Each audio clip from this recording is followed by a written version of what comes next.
Welcome to Scrum Masters Elite _UK. Let's analyze the Springboks and Rassie Erasmus decisions. Don't forget to subscribe. In my personal view, Rassie Erasmus' situation ahead of the second match shows that the job of a national team coach is far more difficult than simply selecting the best 23 players. After the defeat at Ellis Park, the Springboks were forced to make changes to their lineup. Some changes were tactical, while others were necessary because of injuries to Cheslin Kolbe and Grant Williams. This shows that no matter how carefully the initial plan is prepared, it can still change when reality does not go as expected. I was particularly struck by Erasmus admitting that some of his decisions in the previous match were not good enough. In my opinion, that is something worthy of respect. A leader does not necessarily have to be right all the time, but they need to take enough responsibility to recognize mistakes and find ways to correct them. A defeat only truly has meaning when it helps a team understand what it needs to improve.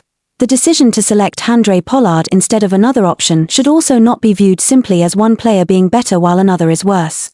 Weather conditions, goal-kicking ability, experience and tactical requirements can all influence the decision.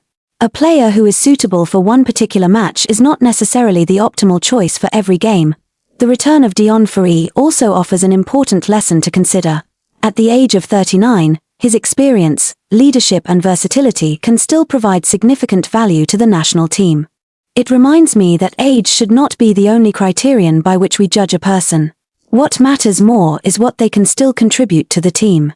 From this situation, I believe the Springboks need to find the right balance between experience and youth, as well as between immediate results and long-term planning.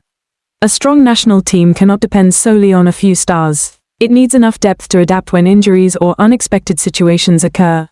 I think we have every right to question and disagree with the coach's decisions. However, criticism should be based on reasoning rather than emotion or personal attacks.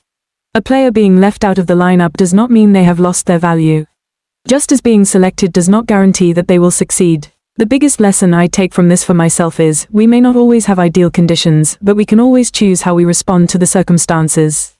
A good plan is not one that never changes, it is one that can adapt when reality changes. Therefore, I do not want to conclude that Rassie Erasmus is completely right or completely wrong. What matters more is how he and the Springboks respond after the defeat. Because in sport, just as in life, true ability is not about never making mistakes. It is about having the ability to recognize mistakes, correct them and improve after each one. Thank you for watching. See you again with Scrum Masters Elite _UK and more Springboks analysis.